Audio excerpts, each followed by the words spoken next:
Bapak, Ibu, Saudara-saudari, umat beriman yang terkasih dalam Kristus. Salam jumpa kembali dalam Santapan Sabda, Minggu Biasa ke-24, berdasarkan Injil Matius, bab 18, ayat 21 sampai 35. Tema renungan, ampunilah agar kamu pun diampuni.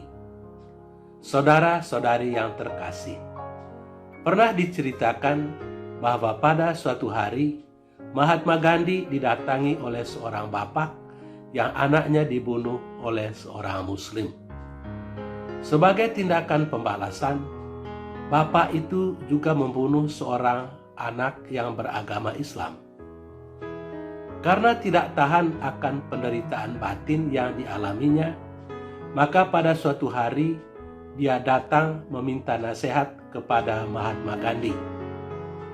Mahatma Gandhi yang pada waktu itu masih sakit berat menasehati orang itu, "Anda harus pergi dan mengadopsi seorang anak dan membesarkan dia seperti anak kandung dan mendidiknya sebagai seorang muslim."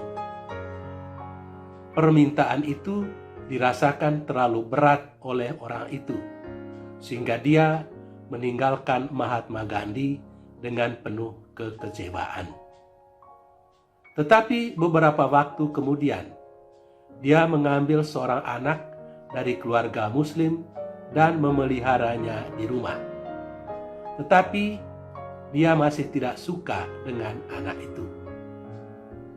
Pada suatu hari, dia kembali berlutut di samping tempat tidur Mahatma Gandhi dan berbisik kepadanya, "Aku harus berhenti membenci anak itu dan berupaya untuk mencintainya seperti anak kandung."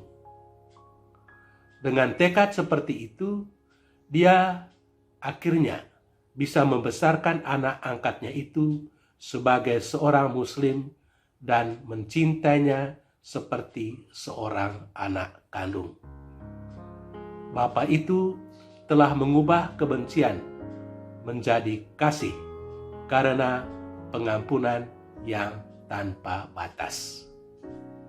Saudara-saudari terkasih, dalam Injil hari ini, Yesus menghendaki supaya para murid bisa mengampuni sesamanya tanpa batas.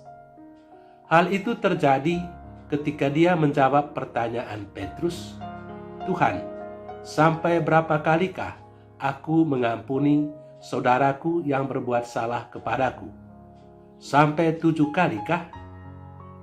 Yesus menjawab, "Bukan hanya sampai 7 kali, melainkan sampai 70 kali 7 kali." Menurut Yesus, pengampunan yang kita berikan kepada orang lain mestinya tanpa batas.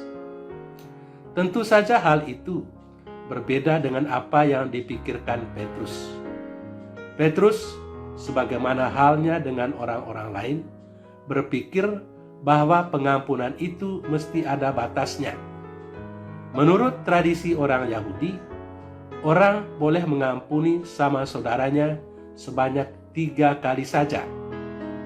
Bagi Petrus, dengan mengampuni seseorang sampai 70 kali, dia telah bertindak jauh lebih hebat. Tetapi jawaban Yesus mengejutkan Petrus. Kita tidak boleh menghitung di dalam mengampuni atau memaafkan orang lain. Kita mesti mengampuni orang lain tanpa batas. Alasannya ialah karena Allah kita adalah Allah yang mengampuni kita tanpa batas pula. Oleh sebab itu, kita juga mesti mengampuni orang lain tanpa batas. Saudara-saudari terkasih, bagi orang-orang Kristen, mengampuni orang lain merupakan satu syarat supaya dosanya bisa diampuni. Karena jikalau kamu mengampuni kesalahan orang, Bapamu yang di sorga akan mengampuni kamu juga. Tetapi jikalau kamu tidak mengampuni orang, Bapamu juga tidak akan mengampuni kesalahanmu. Injil Matius bab 6 ayat 14 sampai 15.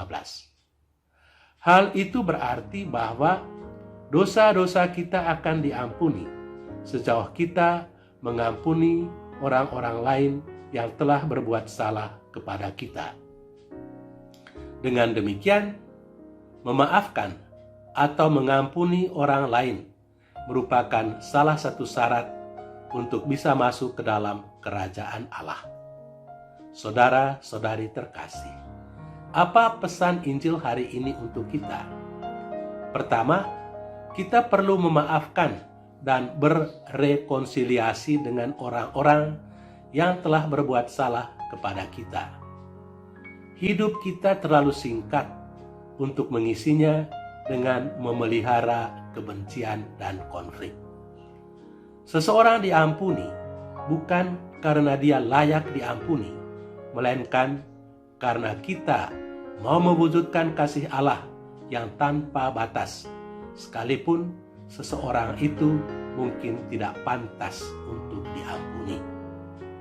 Kedua, maaf atau pengampunan yang kita berikan kepada orang lain merupakan persyaratan agar kita pun bisa menerima pengampunan dari Allah. Sehingga apa yang kita doakan dalam doa Bapa kami, ampunilah kami seperti kami pun mengampuni yang bersalah kepada kami, menjadi sungguh bermakna. Ketiga, kita mungkin sulit melupakan pengalaman-pengalaman pahit atau kebencian atau konflik.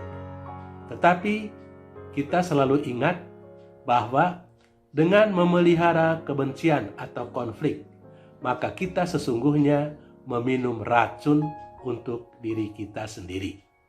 Kita menjadi tidak sehat. Penyakit jantung atau darah tinggi seringkali dihubungkan dengan ketidakmampuan seseorang untuk memaafkan atau mengampuni orang lain. Semoga firman Tuhan dalam Injil hari ini menyanggupkan kita untuk bisa mengampuni orang-orang yang telah bersalah kepada kita. Tuhan memberkati kita. Amin.